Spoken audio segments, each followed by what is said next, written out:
Amen. Magandang umaga po sa inyong lahat. Pagpalain po tayo ng Panginoon. Palakpakan niyo po natin. Naramdaman niyo po ba ang init? Naramdaman niyo po ba ang init ng pag-ibig ng Diyos? Wow, sarap naman. Eh, yung init ng pag-ibig ng katabi niyo, naramdaman niyo ba?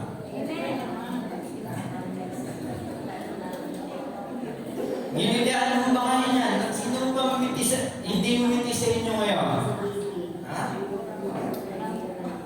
Praise God. Sabay-sabay na po tayo yung init ng pagpupuri sa Panginoon. Sigaw po natin. Amen! Amen! Amen! Praise God. At kamustahin nga po natin yung katabi natin. Sabihin nga po natin, mahal kita gaya ng pag-ibig ng Diyos.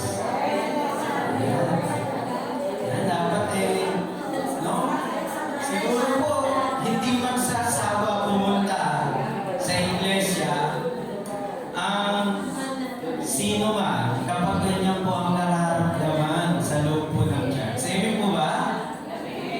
Ha? Yung init, ano po ba? No? Pati siya nakakawa eh. Naglilihan. At pagkaganon po tayo lahat, siguro ang dami pong marami pong magandang bagay na mangyayari. Amen. Palakpakan nga po natin ang Panginoon. At yung topic ngayon ay about spiritual apathy. Ano ba yung kanta? Noon narinig ko kanta yun eh. No? Kinakanta ko pa yun eh. Gusto ko yun eh. Sinasayaw ko pa eh. Ngayon nalaman ko, iba pala ibig sabihin kong apathy yun. Ay, iba naman kasi yun. APT, parang ano yun eh. Laro-laro nila ng Koreana. Pero ito po, yung apathy, ibig sabihin, tingnan mo natin. Spiritual apathy may seem harmless, but it is deadly. No? Jesus is calling us to live with fire, urgency, and mission once again. Siguro po, bakit may fire, may urgency, no? At mayroong mission? Ito po sa Tagalog ay panlalamig. Yan. Kaya nga po kanina, tinignan natin kung mainit tayo yung katabi nyo. Ano? Nakadara mo ba tayo ng panlalamig? Yan. No? Dati ang init-init natin sa Panginoon. Pero ngayon parang nanlalamig tayo. Ito po yun. Ito po ay yung spiritual condition ng isang Kristiyano na siya po ay nakararanas ng panlalamig sa kanyang pananampalataya o spiritual na pamumuhay. Kaya ito po ay hindi isang magandang kondisyon o katatayuan ng isang Kristiyano. Yan. Parang siya po yung lagi natin kasama, no, sa gawain, nagpupuri, nag-Bible study, gumagawa ng mga activities sa church, no? Naglilinis, pero hindi kayo yun ha. Example lang to, baka sabihin nyo kayo ha. Example lang po to.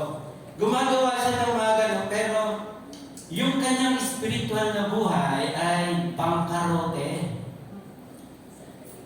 Para po siyang cellphone, no, na ang battery niya ay 1% na lang.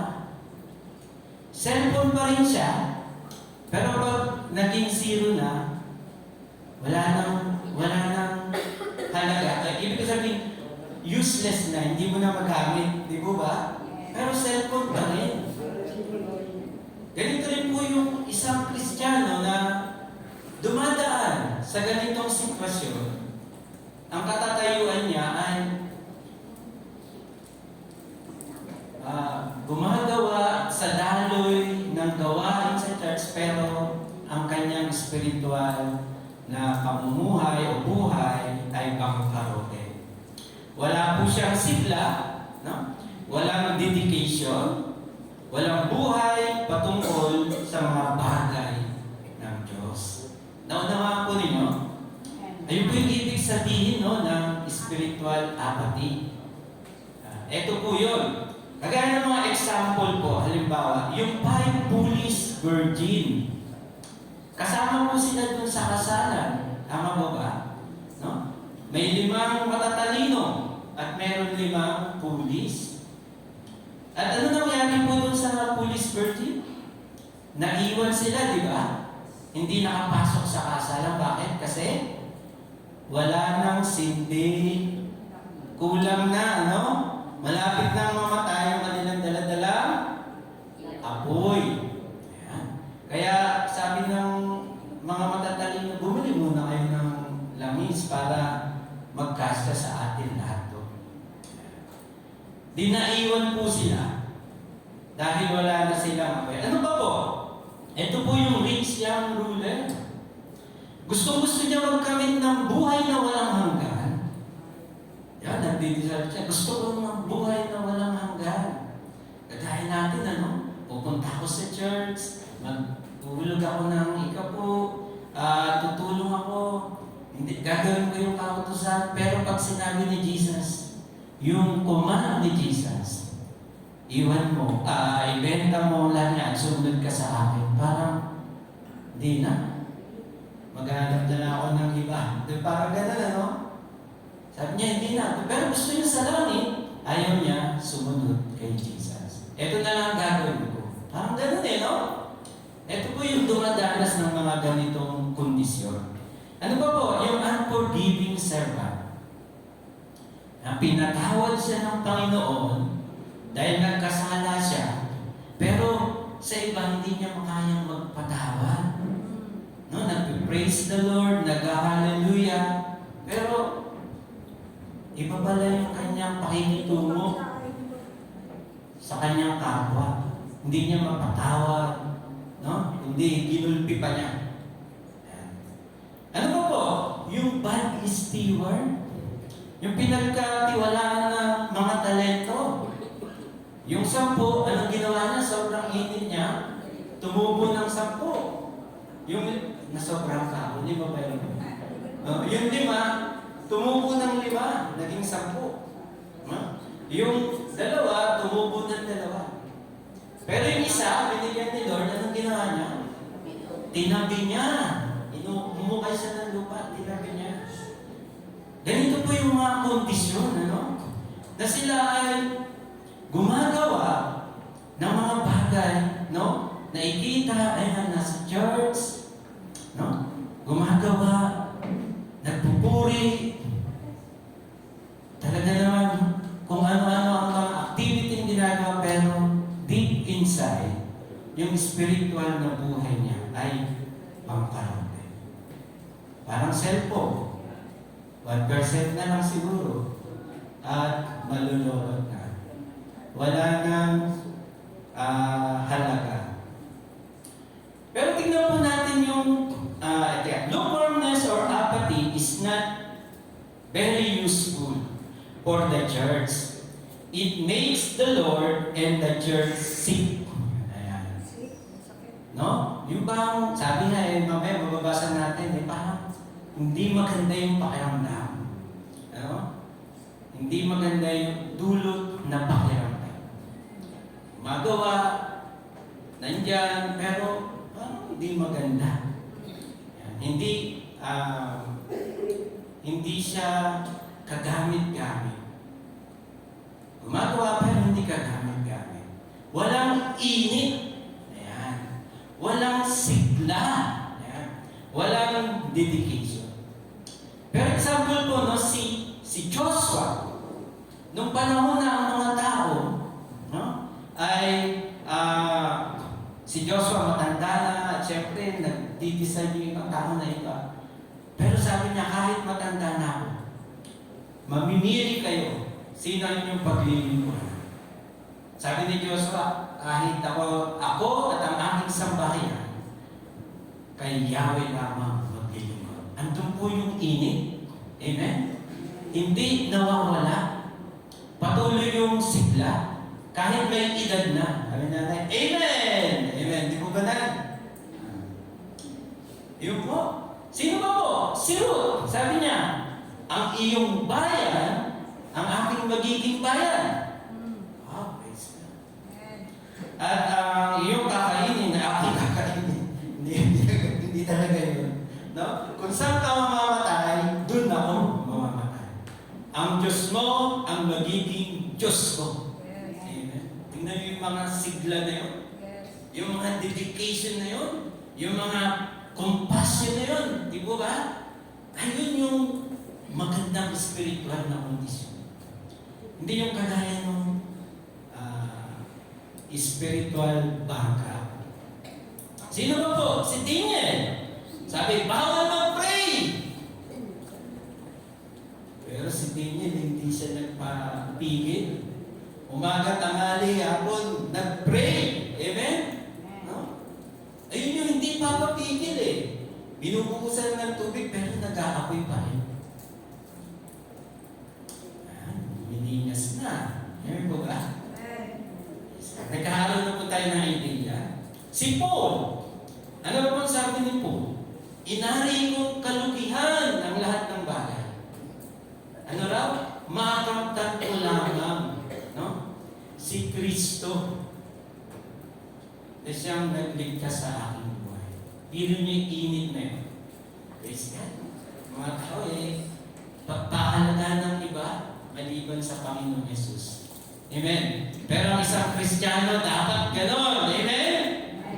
Yung bang init niya.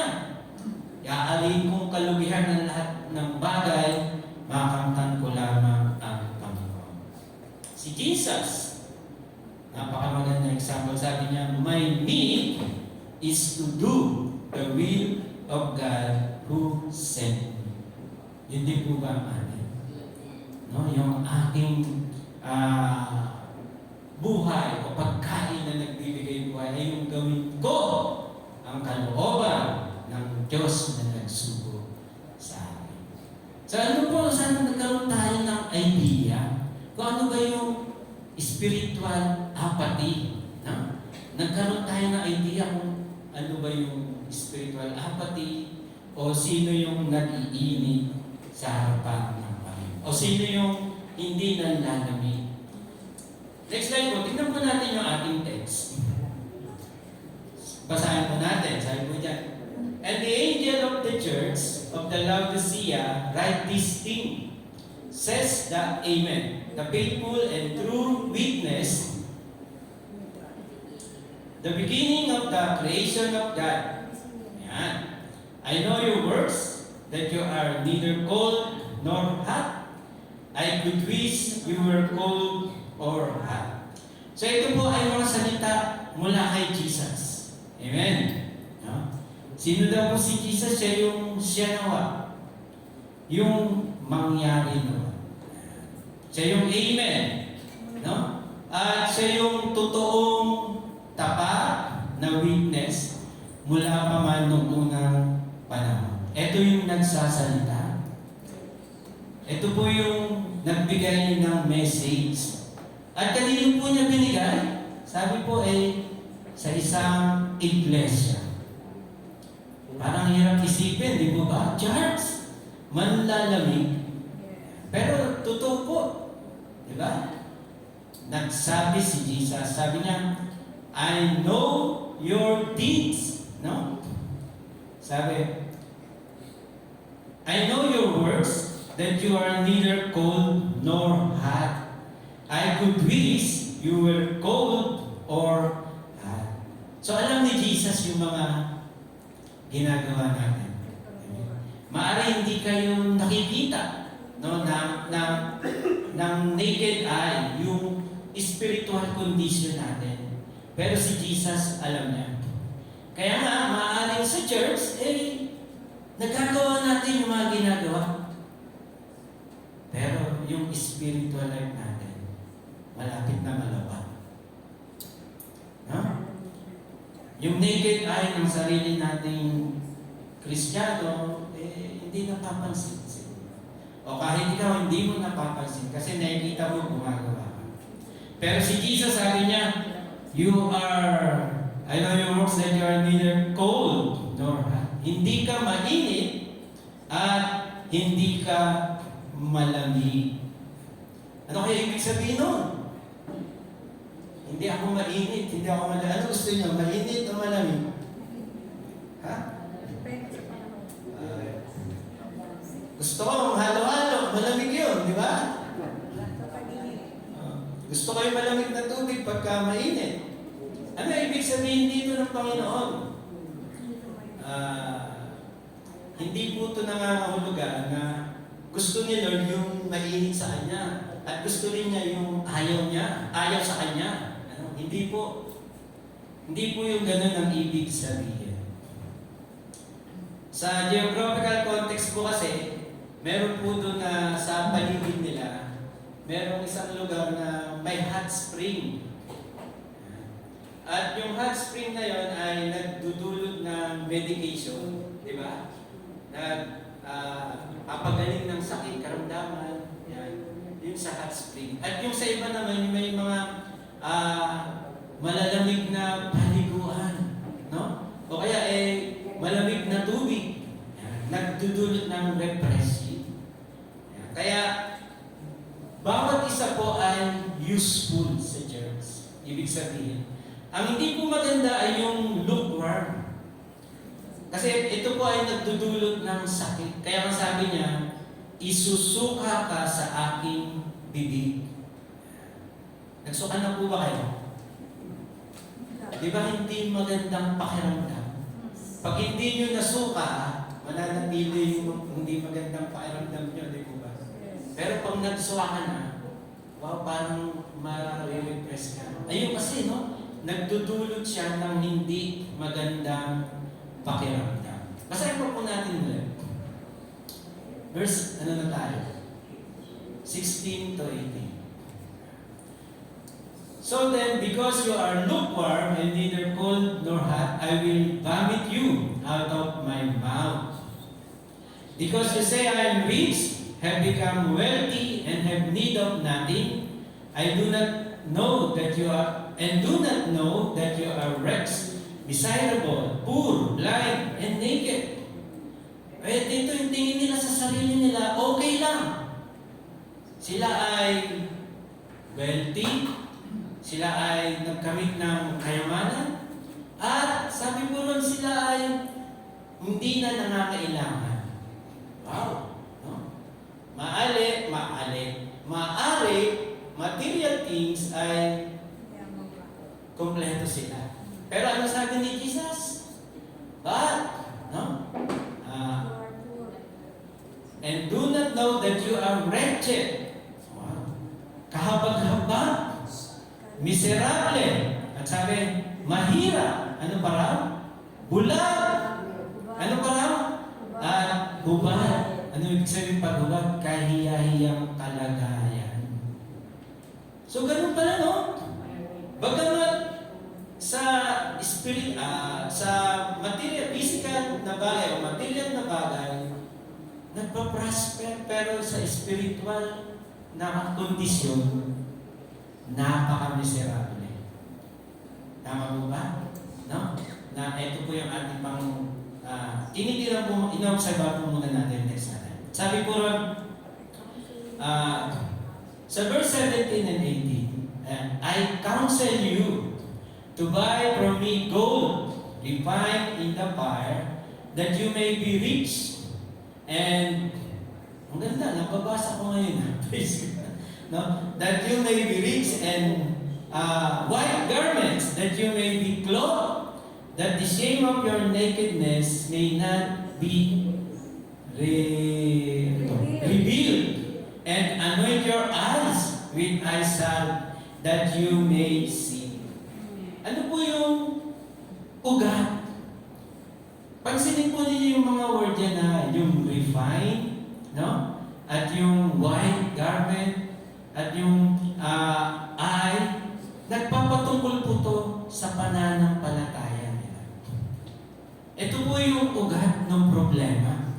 Kasi ang pananampalataya po, ang ugat ng spiritual na pamumuhay na mabuti. Kaya kapag ang pananampalataya mo ay walang nothing, no, sa Panginoon, ang bunga nito ay wala rin halaga. Amen? No? Yung pananampalataya ang ugat. No? Ibig sabihin, hindi pa ganap ang kanilang pananampalataya sa Panginoon.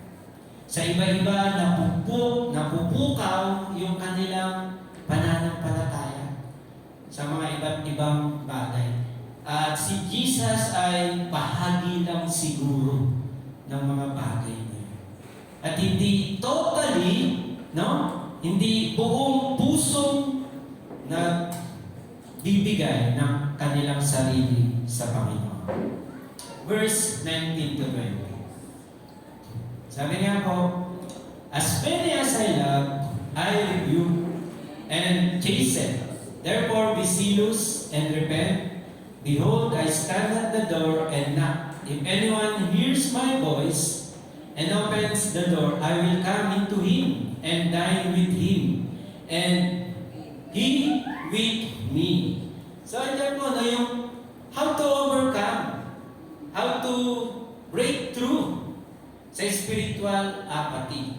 Sabi niya una, investing in faith with Jesus.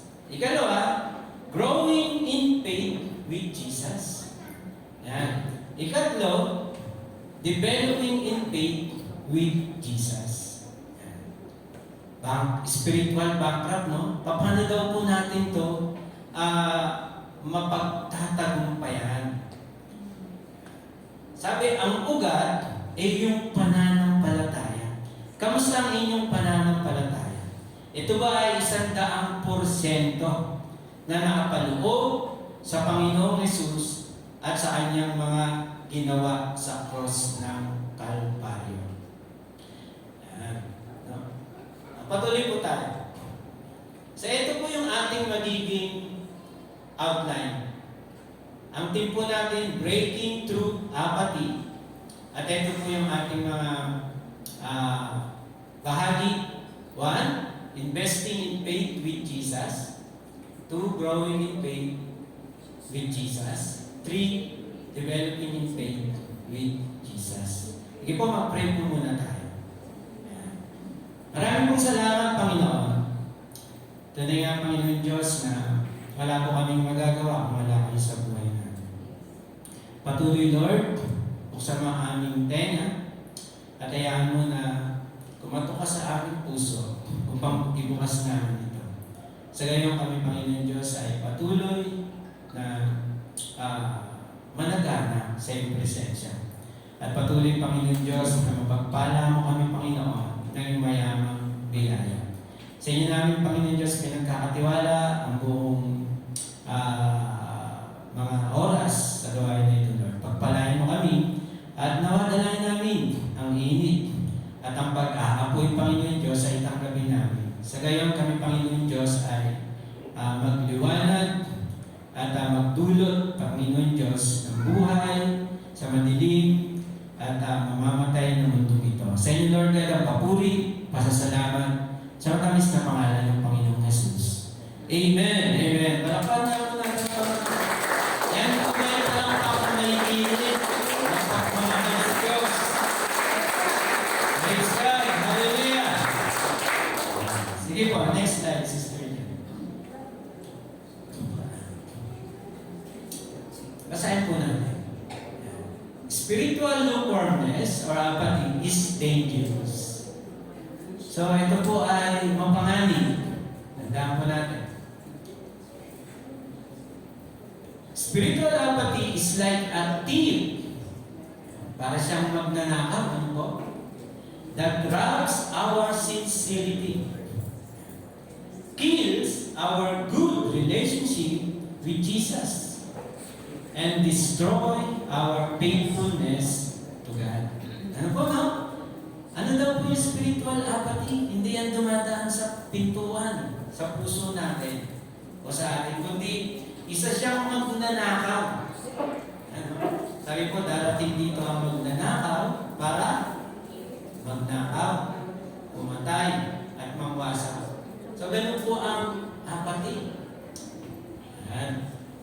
Nanakawin niya yung sinseridad mo sa paglilingkod sa Panginoon. At papatayin niya yung magandang relasyon mo sa Diyos. Amen po ba?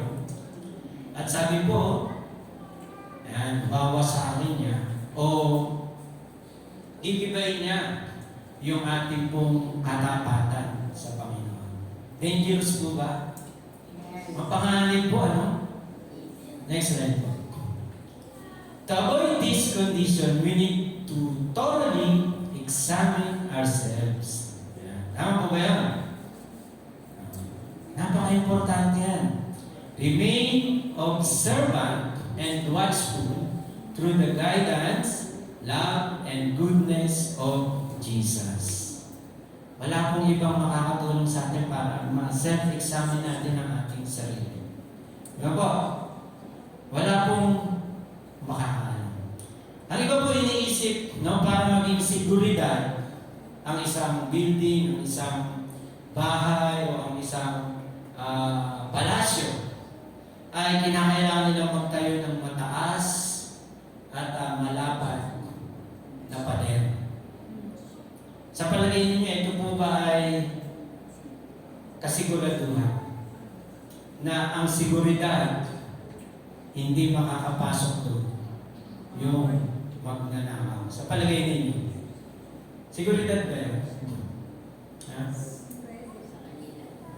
Sabi po ng mga gumagawa, no, ng mga engineer, mas meron pa nga daw tataguan yung mga masasamang loob. Amen? No? Meron pa daw silang mapagkukublihan para magawa nila yung kanilang masamang gagawin pag nagkaroon na sila ng pagkakataon. So hindi pa rin po assurance, ano? Hindi pa rin po yung guarantee yan. Ano po yung guarantee natin? Sa Proverbs chapter 18 verse 10, sabi ko, for the Lord is my strong tower. Amen? Si Jesus po, no? Now, the righteous run into Him. Amen? Na silang mga tapat, doon tumatakbo, doon napanganandong, doon nagpapasal. Hindi sa anumang bagay, wala iba kundi sa guidance, sa pag-ibig, at sa kagandahang loob ni Jesus. Amen? Ay, mga nanlalamig, amen po ba? No? Yung mga nanlalamig, doon yung sa labas, dito yung tingnan, malamig na kasi yung verbo natin. Amen po ba? Nililis na kasi lalo ni Press Edwin eh. Kaya lalo tuloy lumamig. Amen? Pero, nag-iinit naman kayo sa Panginoon. Amen po ba? Amen. Ayan. Praise God. Palakpan niya po natin, Panginoon.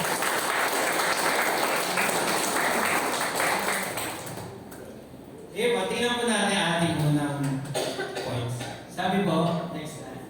Una, para ma-overcome po natin yung panlalamig, we have to invest ng ating pananampalataya kay Jesus. Amen po ba?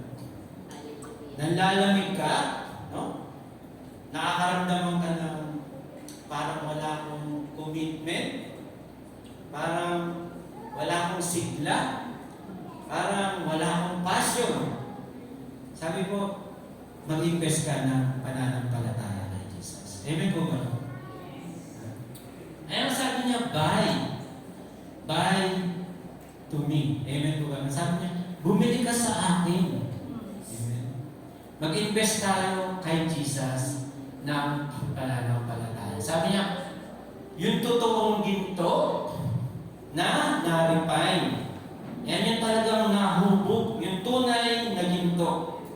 At sabi pa niya, what raiment?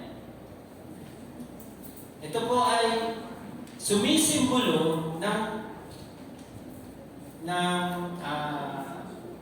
ipinagkaloob na damit ng katuwiran ng Panginoong Yesus. Amen po ba?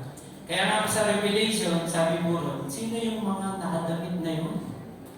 Na malapit sa dambana. Sila na nalinis ng dugo ng Panginoong Yesus. Amen? Sila na nagtiwala sa Panginoong Yesus. Mag-invest po kayo sa Panginoong Yesus. At sabi po, yung eye salve, no, para mawala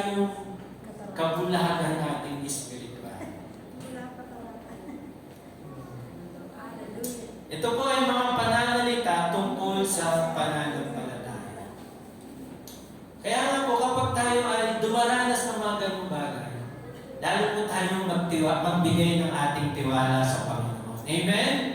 No? Parang, kasi kapag nakakaranas tayo doon ng panlalamig, lalo tayong hindi pumupunta sa church. Amen po ba? Lalo tayong hindi dumadalo sa gawain. Tsaka na lang pag gusto natin. Ayun po. Pag hindi nyo nadarama, halimbawa nanlalamig kayo, sabi po, lalo po kayong mag-invest ng pananampalataya natin sa Panginoon. Paano po ba yun? Yung mag-invest. Sabi po, purchase. Yan. Magpo-purchase tayo. Paano? At paano ka bibili ng isang bagay? Anong gagamitin niyo? Pera. Parang hindi naman kayo bumibili. Ano gagamitin niyo? Pera. Anong klaseng pera? Ha? Peso. May peso, may gold, may euro. Pero palagay ba ninyo, makakabili yan ng mga spiritual na bagay mula sa Panginoon? Ha? Eh sabi nga kay Isaiah, punta kayo rito, mga nagugutom, mga walang pera, at kumain kayo, at uminom kayo ng libre. Ibig sabihin, walang pera na may pambabayad sa mga libreng bagay ng Panginoon. Ano yung kailangan? Ha? Ano po yung kailangan?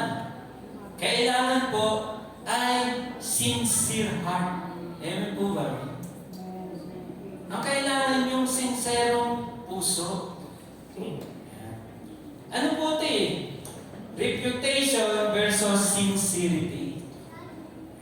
Akala natin, okay tayo kasi marami tayong mga nagagawa, marami tayong mga ari-arian, o meron tayong mga accomplishment, meron tayong mga triumph sa buhay, success, pero yung puso natin hindi sincere sa Diyos. Amen po ba? Kaya ito po yung naglalayo sa atin. No? At pagdating ng araw, hindi natin na mamalayan, nalalamig ka na pala. Wala na yung sinseridad mo patungkol sa Panginoong Jesus. Amen po ba? Akala natin yung mga bagay na yun, may pagmamalaki natin. Kailangan ibigay mo sa akin yung mga ganyan. Hindi. Sincere heart ang gusto ng Diyos para ang spiritual na needs mo ay may pagkaloob sa atin. Amen po ba? Kaya masabi ni Peter, si Peter ba yun? Doon sa isang, binayaran niya si Peter para makatanggap din siya ng spiritual, espiritu. No? Yung paglilehans ni Peter nagsasalita, no, napupuspos, napagpapala, sabi niya, bibigay ko sa iyo, babayaran mo, sana magkaroon din ako ng ganyan. Sabi ni Peter, masama, no? Walang kinalaman ang pera mo dito. Yung mga sincero na, amen po ba? No? Yung sincere heart, hindi dahil successful ka, hindi dahil puro ka triumph, hindi nangangahulugan, ay maganda yung spiritual na buhay mo. Kailangan po ng sinceridad. Kaya kapag gano'n, hindi tayo naging observant, hindi tayo naging watchful, hindi tayo nag-examine ng sarili natin, hindi natin alam, nandiyan na pala yung magnanakaw. Nalalayo na yung init natin sa Diyos at nalalamig na tayo. Amen po ba? Kaya nga po pag sinabi ni Lord, I counsel you, ito pa isang advice. Nangangahulugan po ito ng masusing examination. No? Sige, next slide po. Para mabasa po din yan. Nangangahulugan po siya, no?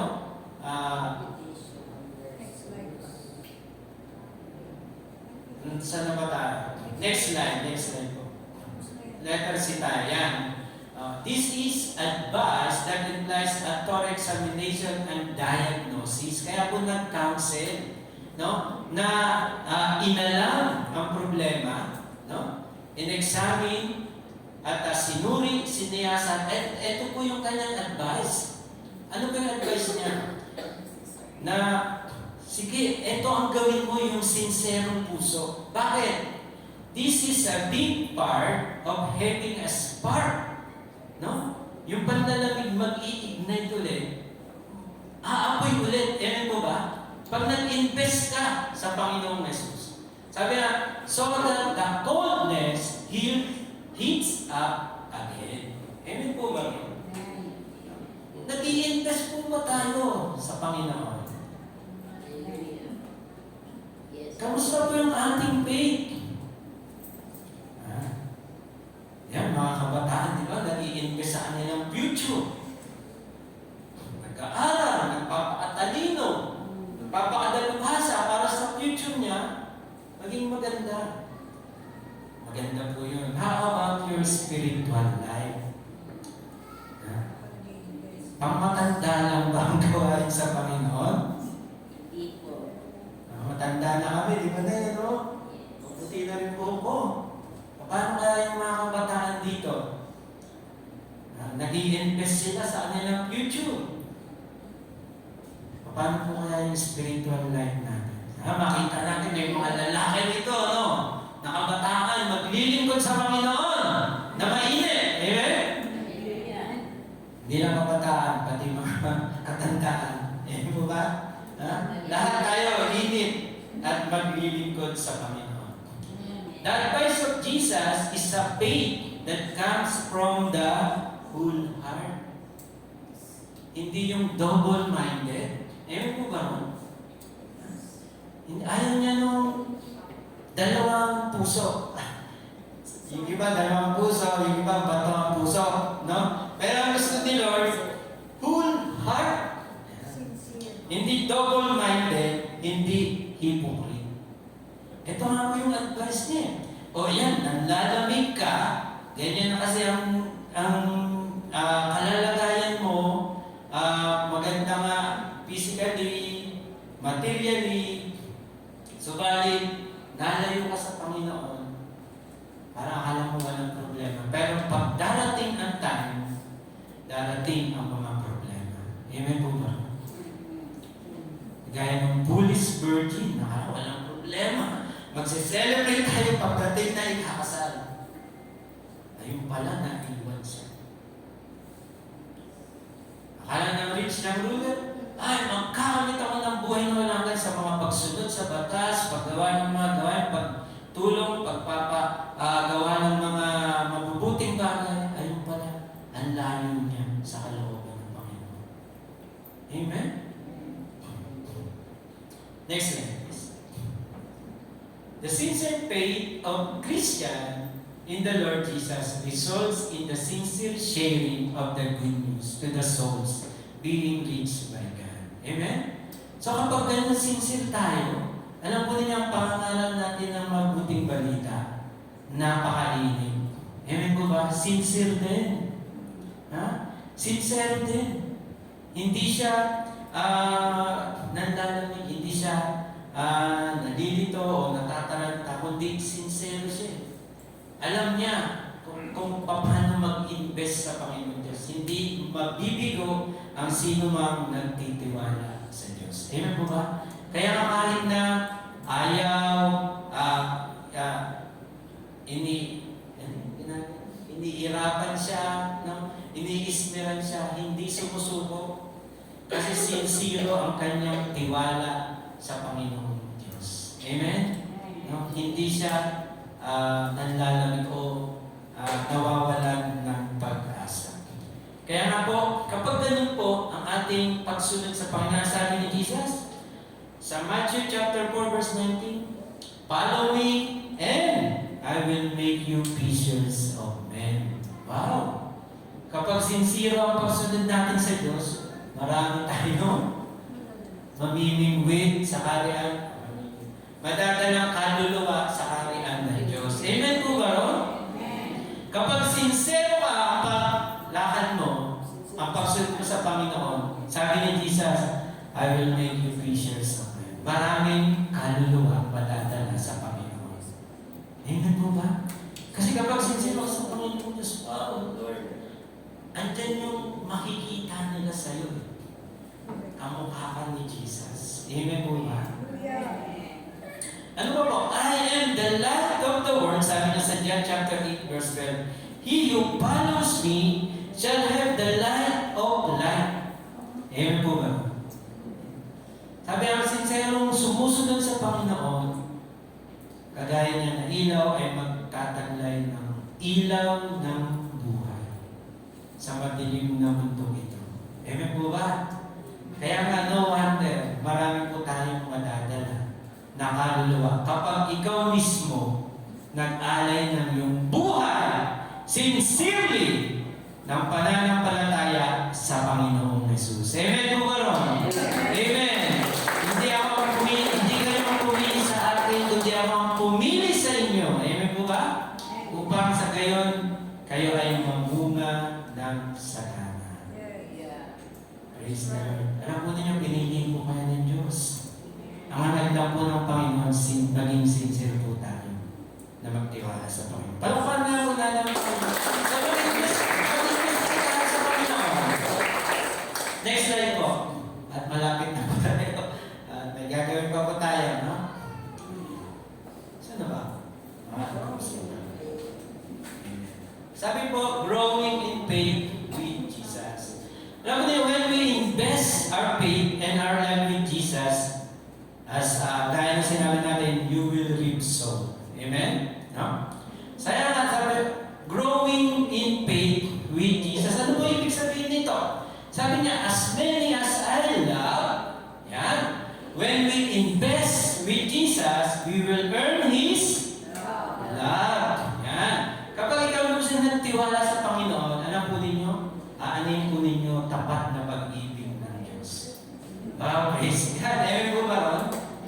Yung tapat na pagmamahal niya. Kaya kapag ganun pa nangyari, hindi ka lang basta malamig o lukewarm, kundi mag-grow ka. Bakit po kaya? Kasi yung pag-ibig ng Diyos.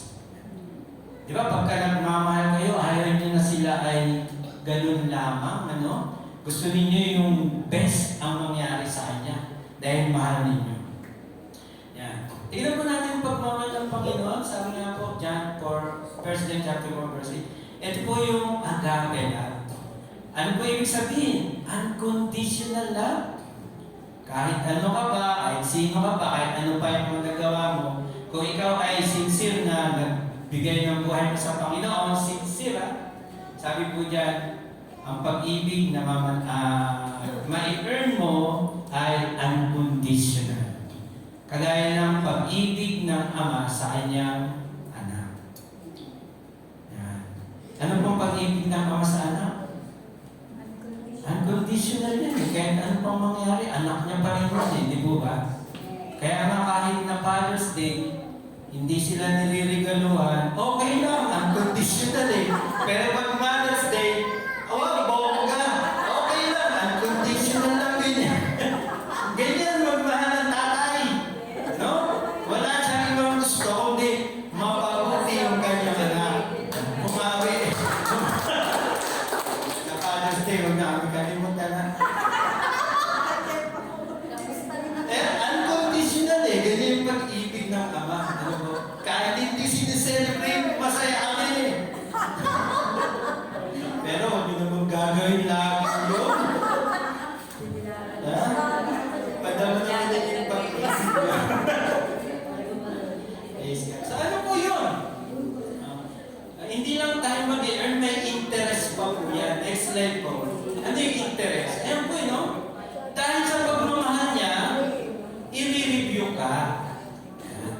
Kapag ikaw ay nanlalang, hindi natin alam kung saan yung naggagaling. Kasalanan ba yan? No? O kaya yung pinagdadaanan mo, o kaya yan anong dahilan? Andiyan po yung review ng Diyos. Yung saway niya. At kapag hindi ka naikinig, andyan po yung kanyang pagpaparusa. Amen? At yan po ay discipline. Ano ba ibig sabihin nun? corrective, i-correct ka niya, at preventive. No? Hindi po siya, next slide po. Madali na po tayo. Next slide po. Hindi po siya punishment, ano? At ito pa isang parang training. Yan.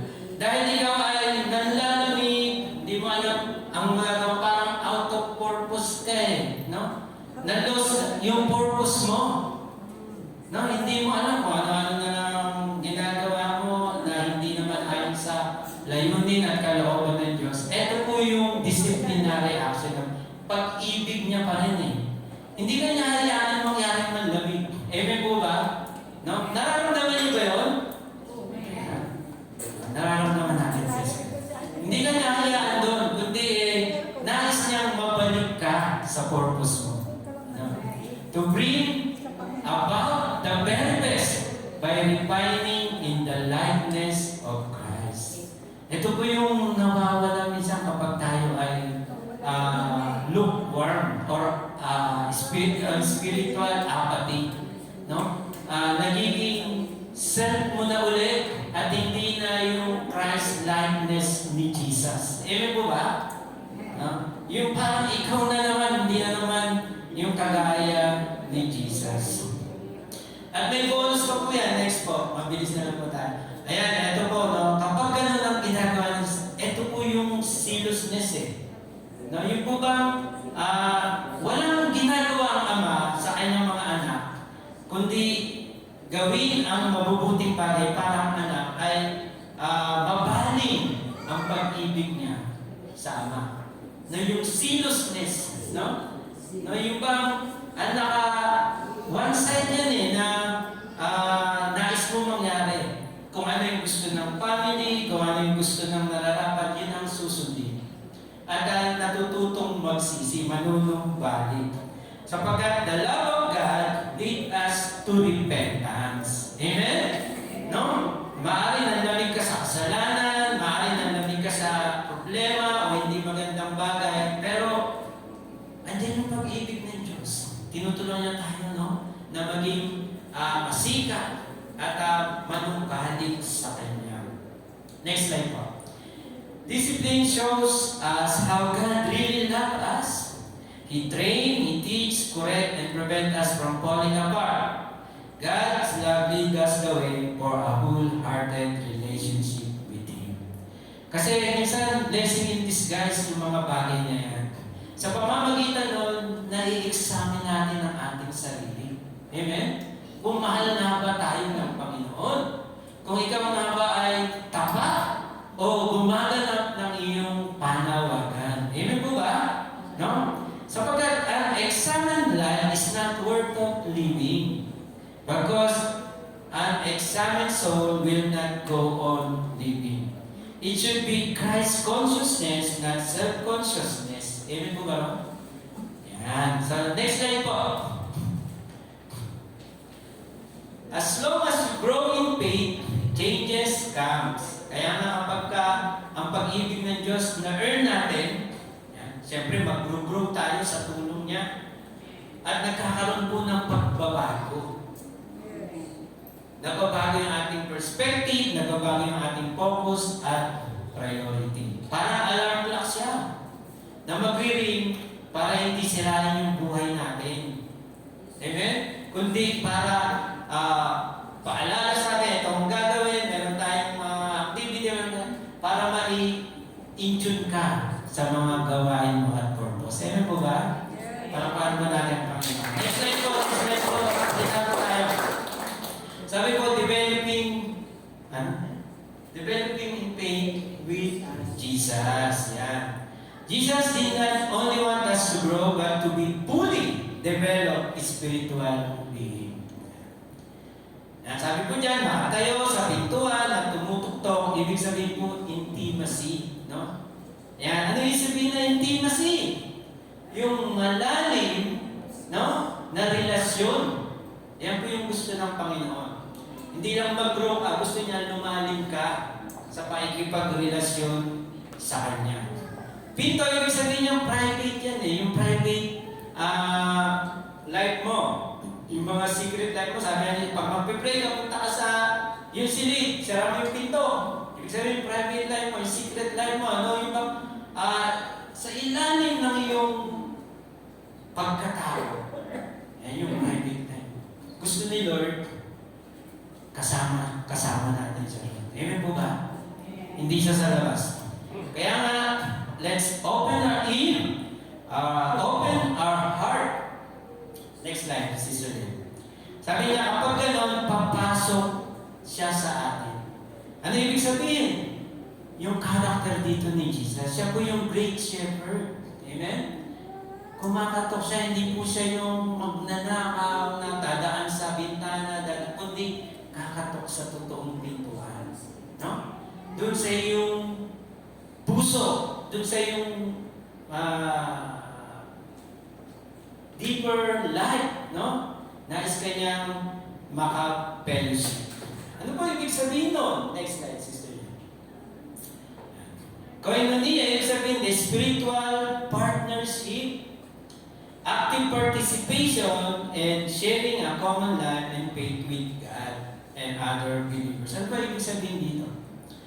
Hanggat ang Panginoong Jesus ay hindi 100% sa iyong puso, hindi ka pa fully developed. Amen po ba? No?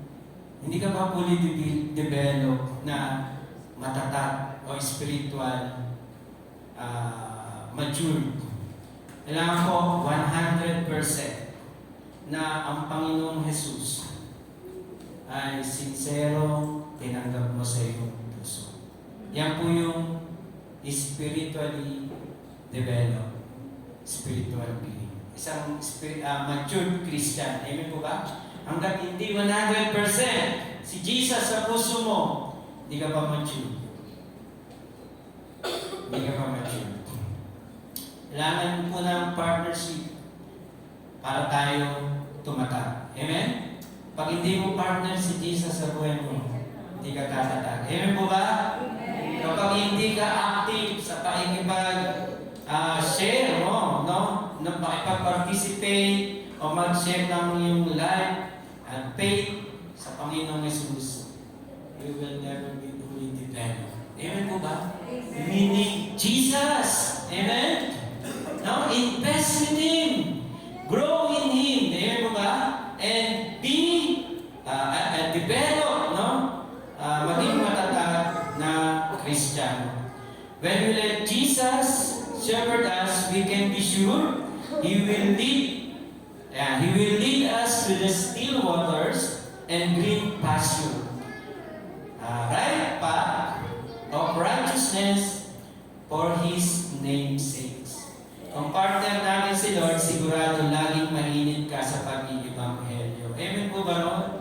Malayang apati-apati lagi kang naghiningas. Amen. Lagi kang nag-aapoy. No? At laging mainit sa pag-ibanghelyo. Bakit po? Sapagkat ang Diyos ang siyang nagbibigay sa atin ng pagnanasa upang isagawa ang kanyang layunin at kalooban. Amen ba, Lord? Philippians 2:13. Kaya ano dapat? Partnership sa Panginoon. No? Share common life with Jesus. Ano po yun? Read the Word of God. Prayer always. Amen po ba? At then gathering where Jesus is being worshipped. And amen. And preach His Word. Amen po ba? Sa gayon, ikaw ay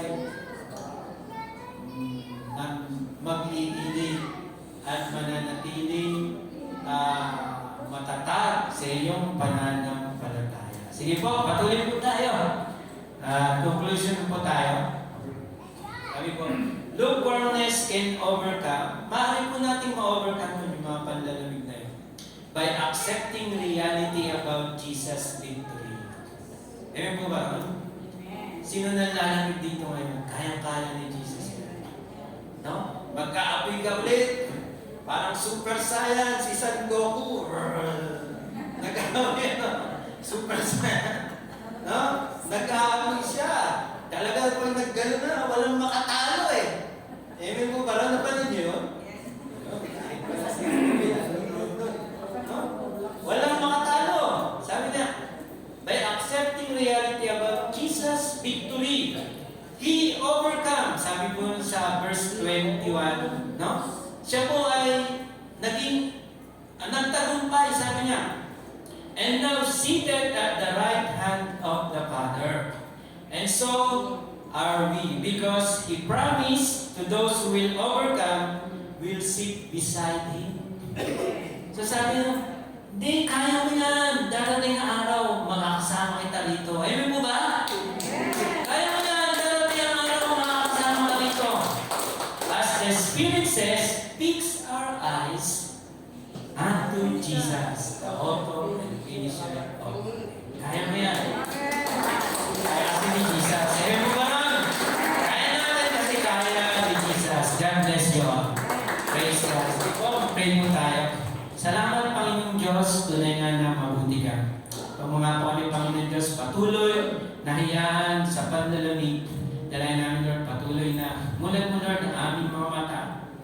Tulungan mo kami, Panginoong Diyos, na examine, Panginoong Diyos, ang aming sarili, sapagkat you are the searchers, Lord. At kayo, Panginoong Diyos, ang siyang naghahayag ng mga bagay.